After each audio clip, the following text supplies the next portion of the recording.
프랑스의 사상가 중에 한 분인 미셀 몽테뉴라는 사람이 이런 말을 했습니다. 누가 당신에게 돈을 구워달라고 하면 당신은 주저할 것입니다. 그런데 어디로 함께 놀러 가자고 한다면 당신은 쾌히 승낙할 것입니다. 사람은 돈보다 시간을 빌려주는 것을 쉽게 생각합니다.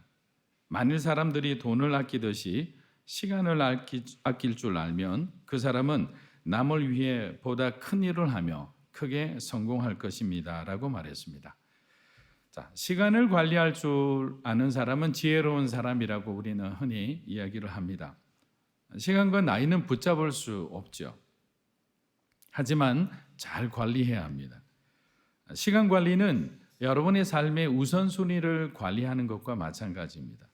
우선순위를 잘 관리하기 위해서는 우리에게는 분별력이 필요합니다.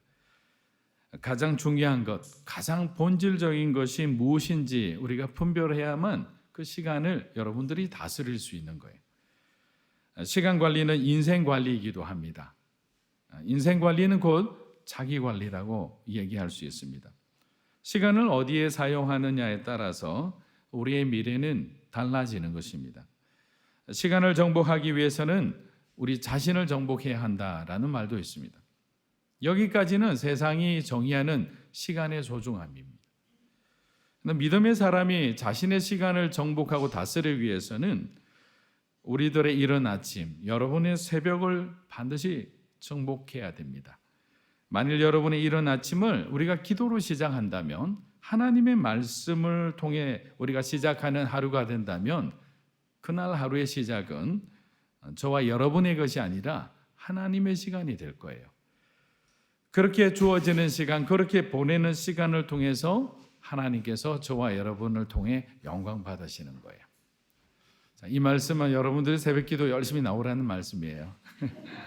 첫 시작을 주님과 함께하는 여러분 되기를 주의 이름으로 축복합니다. 빌립보서의 주제는 뭐죠? 우리가 전체를 관통하는 하나의 단어가 있는데 기쁨이죠. 기쁨. 짧은 4장의 메시지 중에서 기쁨이란 단어가 무려 12번이나 나옵니다. 그 정도로 바울은 그리스도 안에서 주어지는 이 기쁨을 빌립보 성도들이 발견하기를 원했던 거예요. 그래서 1장에서는 고난의 기쁨을 다루었고 2장에서는 섬김의 기쁨을 다루었습니다. 이제 오늘부터 3장은 하나님과의 친밀함을 통해 얻어지는 그 기쁨을 지금 얘기를 하고 있는 것입니다. 그래서 오늘 말씀의 주제는 그리스도를 더욱 깊이 알아가라. 이 부분을 바울은 처음부터 끝까지 일관되게 저와 여러분에게 메시지로 전달해 주고 있는 겁니다. 우리는 기쁨이 넘치는 상황을 뭐라고 표현하느냐면 행복하다라고 표현하기도 합니다. 당신은 지금 행복하십니까? 라고 제가 지금 여러분에게 여쭤본다면 여러분이 만약에 행복하다라는 그 대답을 하신다면 지금 내 삶에 어떤 형태로든지 기쁨이 충만하다라고 얘기할 수 있는 겁니다. 근데 하지만 성경에서 말하는 이 기쁨과 행복은 그 정의가 조금씩 달라요. 왜냐하면 행복은 어떤 즐거운 상황의 결과로서 얻어지는 거예요. 그렇게 느끼는 것뿐이에요. 그러니까 행복은 사실은 굉장히 감정적인 거예요. 자녀들이 원하는 대학에 잘 들어가고 좋은 직장에 입사하고 또 믿음 좋은 배우자랑 결혼해서 행복하게 사는 그 모습을 보는 부모님들은 행복하다라고 얘기를 하는 거예요. 근데 반대로 전혀 반대의 상황 가운데에서 고난받고 있고 힘들어하는 그런 자녀들의 모습을 본다면 부모님들의 마음은 결코 행복하지 않습니다. 결국 행복은 상황과 어떤 환경의 지배를 받는 것을 우리가 볼 수 있습니다. 그러면 바울이 말하는 기쁨이라는 것은 어떤 기쁨을 말하느냐? 사실은 우리들 안에 있는 숨겨진 내적인 기쁨을 얘기하는 거예요. 이 기쁨은 하나님을 알므로서 얻어지는 기쁨이에요. 그리고 하나님을 전적으로 저와 여러분이 신뢰할 때 얻어지는 기쁨이죠. 근데 세상이 주는 행복은 일시적이고 조건적이라 한다면 하나님께서 주시는 기쁨은 영원한 것이잖아요. 영원한 나라를 볼 수 있는 사람만이 느낄 수 있는 그런 기쁨이에요. 우리들이 심한 고통과 고난 가운데 있을 때도 이 기쁨을 우리는 놓치지 않게 되는 거예요. 왜냐하면 하나님이 저와 여러분과 함께 해주시기 때문이에요. 세상의 기쁨은 환경이 변하면 그 기쁨이 사라지잖아요. 불안해지기 시작하죠. 무엇을 해야 될지 우리가 당황하기 시작합니다. 만약에 지금 저와 여러분에게 이런 질문을 만약에 한다면 우리는 어떻게 대답하시겠습니까? 왜 그리스도인들은 고난을 두려워하지 않고 죽음을 두려워하지 않을까요? 여러분 고난을 두려워하지 않습니까? 죽음을 두려워하지 않습니까? 근데 사실 예전에 이런 질문을 받게 되면 조금 망설여지는 거죠. 왜냐하면 두렵기 때문에 그래요. 두렵지 않은 척할 뿐이죠. 근데 지금은 분명히 말씀드릴 수 있습니다. 왜 우리가 두려워하지 않느냐? 예수님께서 저와 여러분의 죄를 해결해 주셨기 때문이에요. 우리에게는 부활의 소망을 가질 수 있기 때문이죠. 또 믿는 자들에게 예비된 하나님 나라가 존재한다는 것을 우리가 분명히 알기 때문이에요. 그래서 고난과 죽음을 두려워하지 않는 거죠. 우리가 돌아가야 할 곳이 있잖아요. 그래서 이 세상에서의 어떤 것도 우리가 너무 집착하거나 연연해하지 않는 것은 우리가 바라보는 곳이 있기 때문이에요. 예수님이 우리를 위해서 십자가의 죽으심으로 말미암아 이 모든 것이 한 번에 다 해결된 거죠. 어떤 종류의 고난과 고통과 아픔이 오더라도 극복할 수 있다는 믿음이 생기는 거예요. 바울은 삼청천의 하늘의 신비를 경험한 사람입니다. 우리 고린도후서 12장 4절을 함께 읽어보겠습니다. 시작. 그가 낙원으로 이끌려가서 말로 표현할 수 없는 말을 들었으니 사람이 가히 이르지 못할 말이로다. 자, 바울은 셋째 하늘, 우리가 천국이라 부르는 그곳에 이미 다녀왔어요. 세상에서 얻을 수 없는, 볼 수 없는 너무나 완전히 완벽한 하나님 나라를 경험하고 온 사람이잖아요. 이 사람에게 세상에서 아무리 어떤 좋은 것을 줘도 눈에 들어오겠습니까? 작은 것이라도 미련을 두고 집착할 필요가 없는 거죠. 저와 여러분이 하나님의 영광을 경험한다면 이 땅에서 얻어지는 그런 영광은 너무나 하찮은 것이죠. 보잘것없는 것이죠.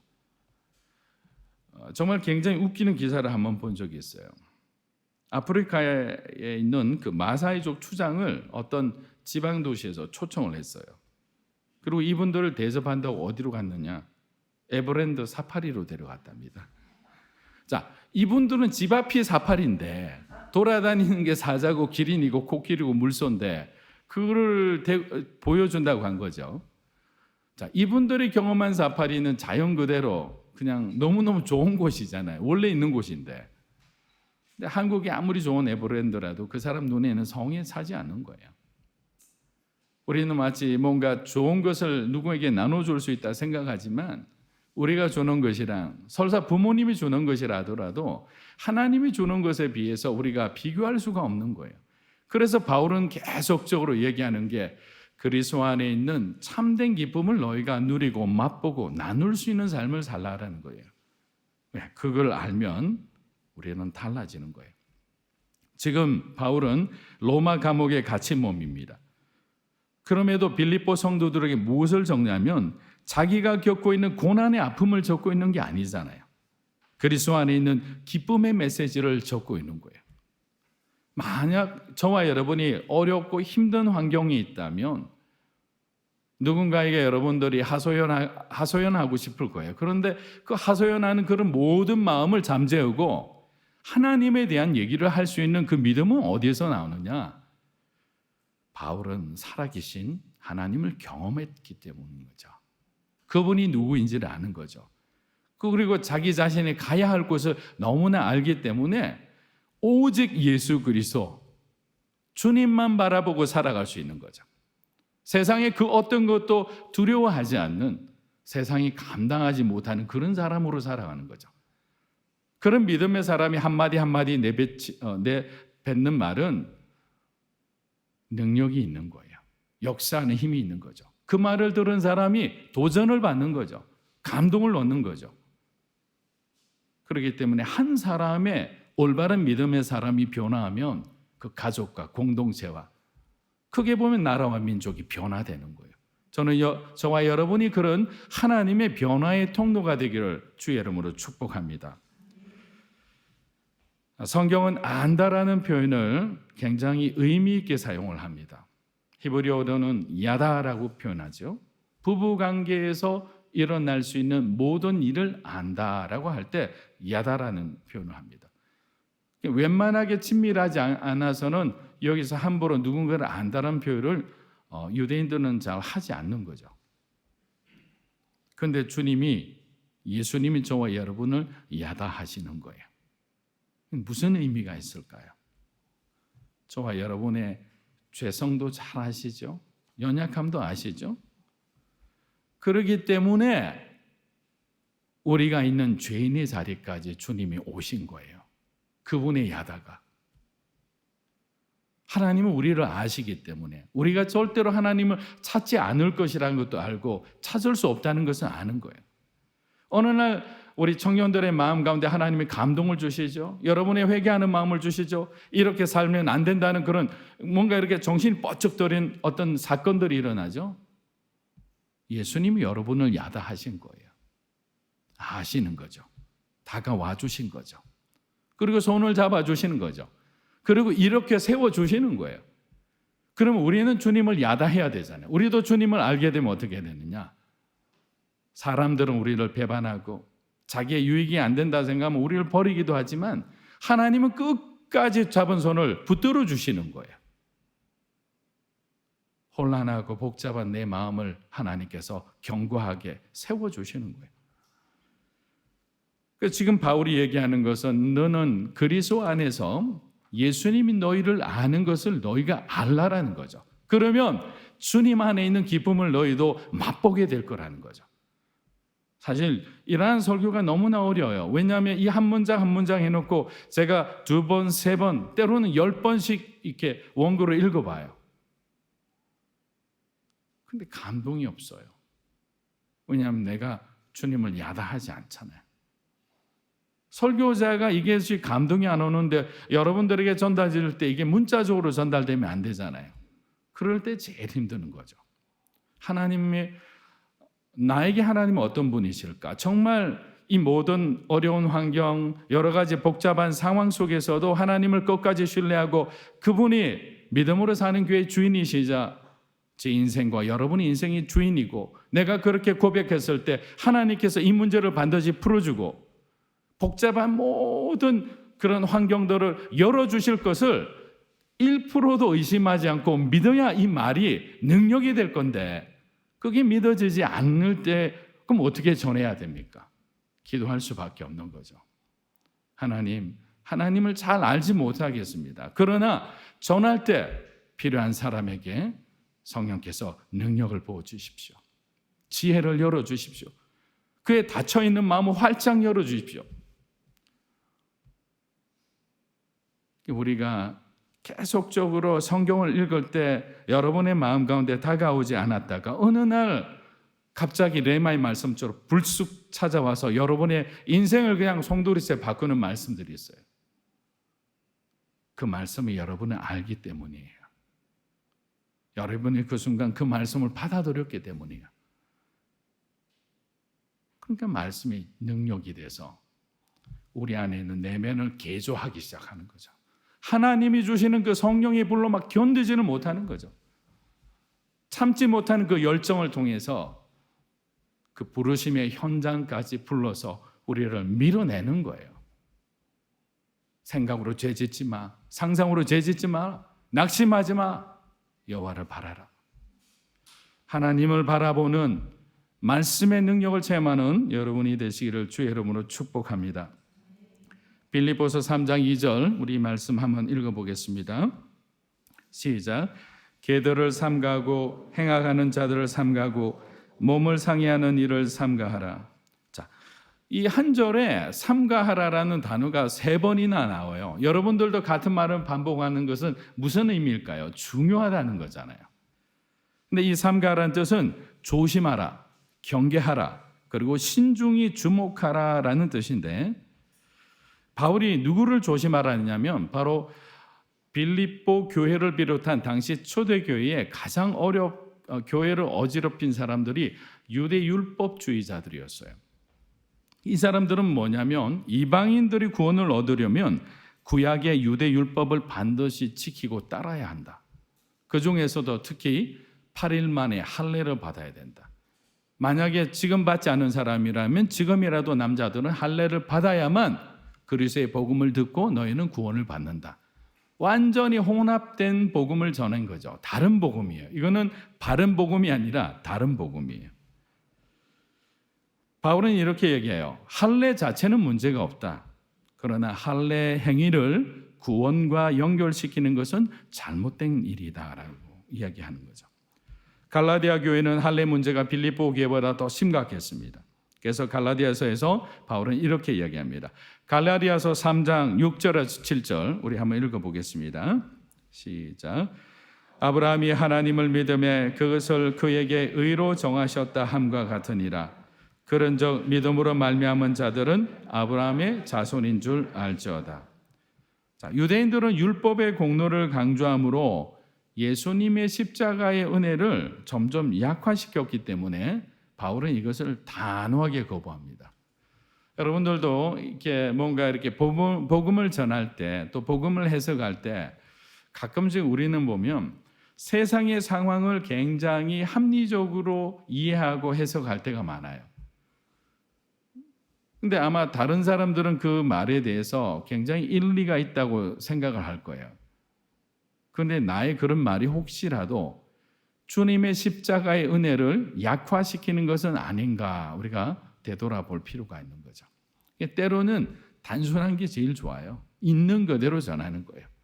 그래서 보통 우리 과거 70년대, 80년대 그 엄청난 크루세이드를 이끌었던 복음 전도자들의 집회를 가보면 과거에 유튜브나 이런 데 영상이 나오거든요. 너무나 복음이 심플해요. 신학교 1학년생도 복음을 전할 수 있어요. 그 메시지 그 자체가 복잡한 게 하나도 없습니다. 예수 그리스도가 저와 여러분을 위해서 십자가에 죽으셨다. 그분이 3일 만에 부활하셨다. 저와 여러분은 그분을 믿음으로 부활의 영광을 누릴 수 있는 자격을 얻었고 주님의 때 다시 오실 때 우리는 천국에 들어간다. 영생에 들어간다는 부분. 너무나 심플하잖아요. 여러분 그 복음의 메시지를 믿으십니까? 믿음이 여러분의 삶의 능력이 되는 거예요. 그런데 주변에 있는 많은 사람들은 다른 복음을 전하는 거죠. 바른 복음과 다른 복음의 차이는 뭐라고 그랬죠? 딱 하나잖아요. 예수님만으로 충분하지 않다고 말하는 모든 것은 다른 복음이에요. 바른 복음은 예수님만으로도 충분한 거예요. 예수님만으로 충분하다고 설교하는 복음은 바른 복음인 거죠. 안 그러면 다른 길을 찾게 되는 거잖아요. 주님을 향해 바라보는 우리의 시선을 자꾸만 허틀게 혼란하게 하는 것은 다른 복음인 거예요. 그런데 바울은 이들을 그냥 받아들이지 않고 이들을 향해서 아주 날카로운 말로 공격을 합니다. 뭐라고 하느냐면 개들이란 표현을 합니다. 개들. 이 개들이란 욕은 주로 누가 있느냐면 유대인들이 이방인들을 향해서 사용했던 표현이잖아요. 그런데 바울은 그들에게 되돌려줍니다. 개들을 원어로 보면 여러분들이 집에서 기르는 강아지, 아주 이쁜 강아지가 아니에요. 집에서 기르는 개가 아니라 거리를 배회하는 주인 없는 개들, 사나운 들개들을 가리킵니다. 이 단어를 사용하는 동시에 빌립보 성도들은 무엇을 상상하냐면 율법주의자들은 상대하면 안 되는 사람들이구나라고 생각을 하게 되는 거죠. 그래서 이런 자극적이고 굉장히 강한 단어를 통해서 바울은 빌립보 교회의 유대 율법주의자들이 정착할 틈을 주지 않는 거죠.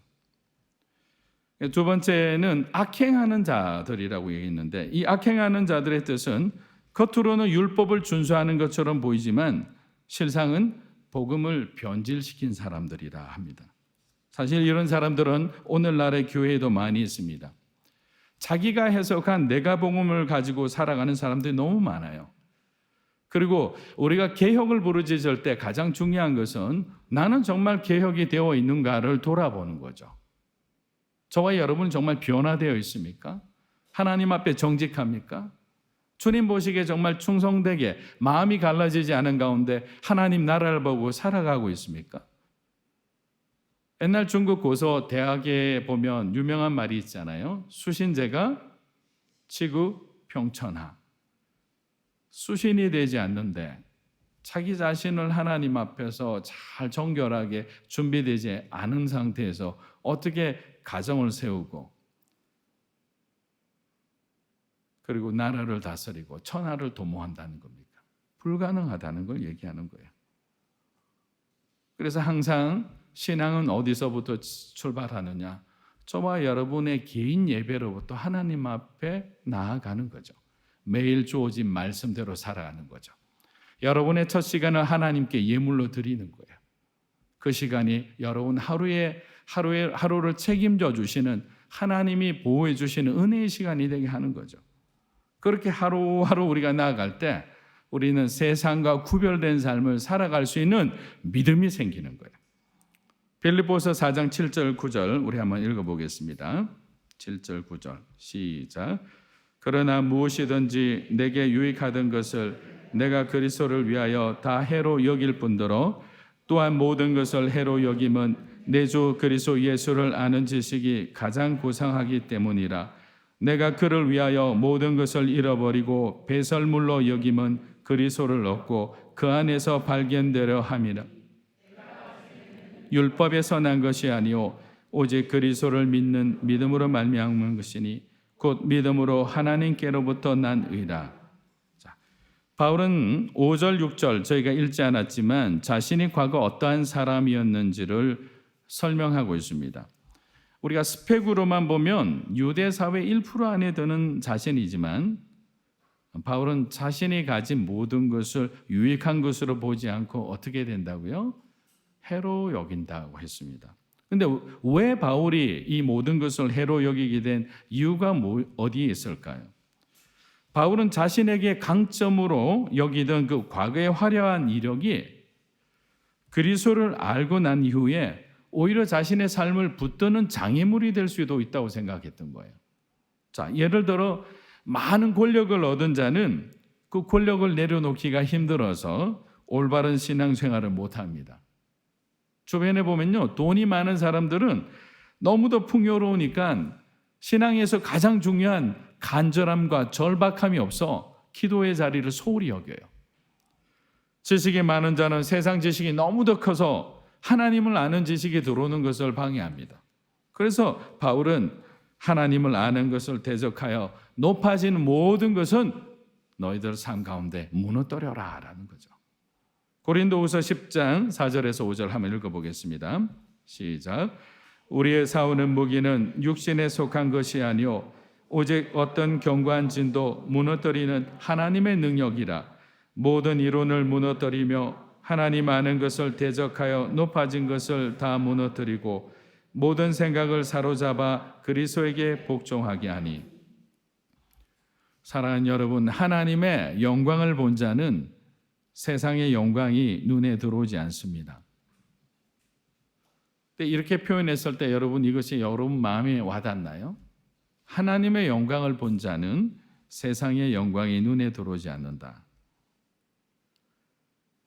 근데 그 영광이 세상의 것이 눈에 들어온다는 것은 저와 여러분이 하나님의 영광을 올바로 경험하지 못했다는 반증이기도 한 거예요. 자꾸만 세상이 크게 보이는 거죠. 그게 좋아 보이는 거죠. 그곳에 여러분의 마음이 자꾸만 이렇게 흘러가는 거예요. 우리의 생각과 마음이 어디로 흘러가는가를 보면 사실은 우리가 하나님의 영광을 구하고 있는지, 영광을 구한다고 하지만 내 마음의 본심은 세상을 향해 흘러가고 있는지를 너무나 잘 알 수가 있는 거예요. 우리들의 인생이 예수를 만나기 전과 후가 동일하다면 문제가 큽니다. 그런데 예수님을 알아가면 알아갈수록 내 삶이 변하지 않는다면 사실은 그거 더 큰 문제예요. 그래서 바울은 이렇게 표현한 거죠. 예수님을 아는 지식이 가장 고상하다. 근데 이 고상하다는 뜻은 우리가 소유할 수 있는 이 세상의 모든 것을 훨씬 뛰어넘다 이런 뜻이에요. 우리가 생각하는 고상이라는 뜻하고는 조금 다르죠. 여러분들이 가질 수 있는 그 모든 것보다 훨씬 뛰어난 것인 거죠. 그것이 뭐라고 했죠? 예수 그리스도를 아는 것인 거죠. 예수님을 여러분이 경험하는 거죠. 그분이 여러분을 야다한 것처럼 여러분이 주님을 야다할 필요가 있는 거죠. 그렇게 그것을 소유하게 되면 8절에서 바울은 이렇게 말합니다. 하나님을 안 자들만 고백할 수 있는 거예요. 내가 그를 위하여 모든 것을 잃어버리고 배설물로 여긴다. 이거는 정말 위대한 고백입니다. 모든 것을 잃어버리고 하나님이 주셨던 세상이 주었던 관계없이 내 자신을 위해서 살아가는 그 무엇이라도 나는 그것을 버릴 수 있다는 거예요. 왜냐하면 여기서 배설물이 의미하는 것은 그냥 단순하게 얘기하면 하나님하고 관계없이 얻어진 모든 것들이에요. 주님이 축복하지 않은 모든 것들. 우리는 흔히 이렇게 얘기합니다. 예수님과 관계없는 우리들의 성공과 부와 명예는 위험한 것이라고. 십자가의 메시지 없이 부흥한 교회는 위험한 교회라고. 성령의 감동 없이 드려진 예배는 위험한 예배라고 이야기하는 거예요. 아무리 우리의 과거의 경험과 영향력 그리고 재물 이것이 하나님의 계획에 의해서 쓰여지면 선한 것이지만 주님의 뜻과 관계없이 쓰여지게 되면 저와 여러분을 불행하게 만드는 것입니다. 우리 마지막으로 3장 9절을 한번 읽어보겠습니다. 3장 9절입니다. 시작.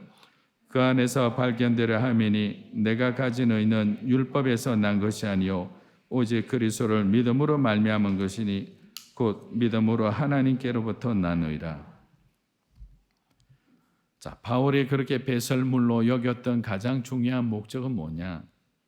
그리스도를 얻고 그 안에서 자신이 발견되는 그러한 삶을 살기를 원했던 겁니다.